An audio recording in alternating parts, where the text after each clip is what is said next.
Hey there, folks. McLean Douglas Johnson here. I'm here at the local trendy vegan eatery, FUD, or as they call it, food, because there's an umlaut over the U. Umlaut being German for, I don't know. But I'm here with Chloe. Hi. This is Chloe. She is a podcaster, a comedian. Used to be a podcaster. Aren't you still a podcaster? No. Aren't they on the internet? They are. They're on out the there. internet. You can still hunt her down. Yes. On the World Wide Webs. She brings the yucks and makes the bucks. Yeah. Right? That's your passion. Yeah. Is comedy. Are you since you started comedy, have you become funnier? I hope.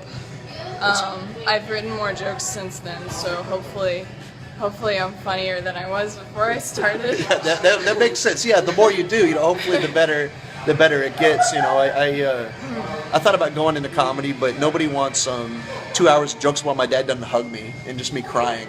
It's not funny. I've noticed that a lot of comedians will use the stage as like a therapy session, and it really weirds people out. Yeah, that's kind of scary.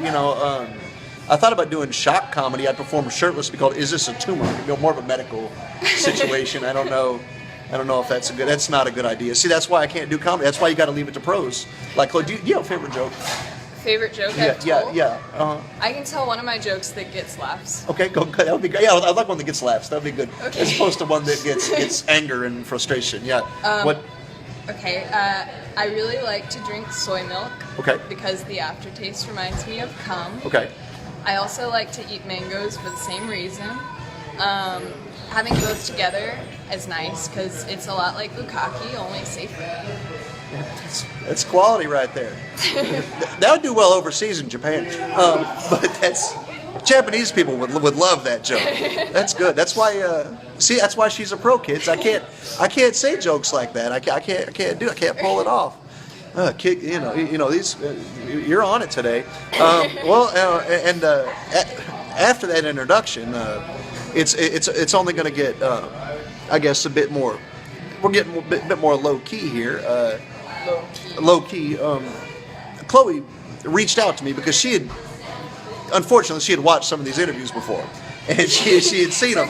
She's seen. Thank you. I'm glad somebody's watching them. I'm glad y'all are watching right now here. But she reached out to me because she has recently overcome some medical challenges in her life, and I guess I'll let you take it away here. Go if you want to. God, where do I begin? Well, when I was about 10 years old, my mom was diagnosed with. It's a little loud in here. My mom was diagnosed with Huntington's disease. It's this really terrible illness that. It's a neurological illness that causes movement problems, behavior problems, depression, and eventually it kills you. It also causes you to have a lot of issues communicating with people, which is really sad because a lot of people think that like people who have it aren't thinking or like noticing what's going on, but actually they are. Yeah. And so I watched my mom suffer from this for I forget how many years, from it was about from 1998 to 2011 when she passed. And when I found out when I was 16 that I was at risk because it's a 50-50 chance, but my parents didn't tell me. I found out in biology class. So you were sitting in bio and somebody was talking about it. Yes, they were talking about it because we were discussing the Punnett squares and genetics. And they were like, yeah, people who have Huntington's disease have a 50-50 chance of passing it on to their children. It's a dominant gene. Okay. Yeah. And so if you get the gene from one parent, then you're screwed, basically. And so I knew that I had a 50-50 chance, and I dwelled on it for 10 years. I'm 26 now. Okay, yeah. And I was so sure I had it. Okay. And I started even acting kind of like I had it in a way, and everything. Did you feel it coming or something? Or it felt like I did. Okay. Everything that I thought was wrong with me was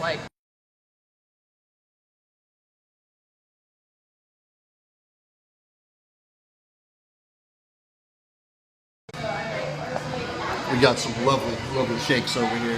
The tiger shake. The tiger shake. Caramel and cacao.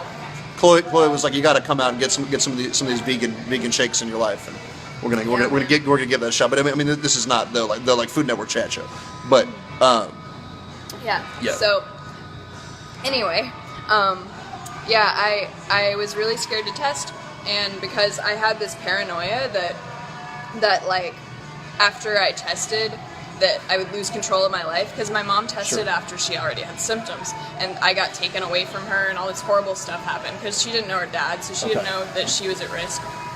And so I waited 10 years, and I didn't live my life to the fullest, and then eventually I realized that I couldn't move on with my life unless I tested.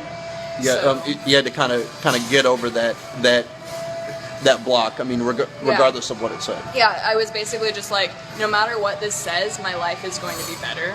Okay. Yeah, and see that it takes a lot of courage to say, I'm going to do this because it's what I should do, even though it's the most frightening thing you can do. Exactly, it was my worst fear ever. And then, I think I decided like a year ago that I was going to do it. Okay. And then after, the process takes a long time. I met a lot of really wonderful people, like really wonderful doctors and stuff, because you have to see a psychologist, you have to go to several appointments. After I did that, I kind of realized that a lot of my fear and stuff was stuff that everybody has, like depression and like all these things. And I realized that like the worst case scenario was that I was going to live my life to the fullest, no matter how much time I had.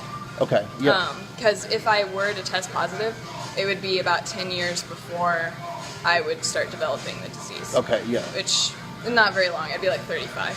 Okay. Yeah. So yeah. Yeah.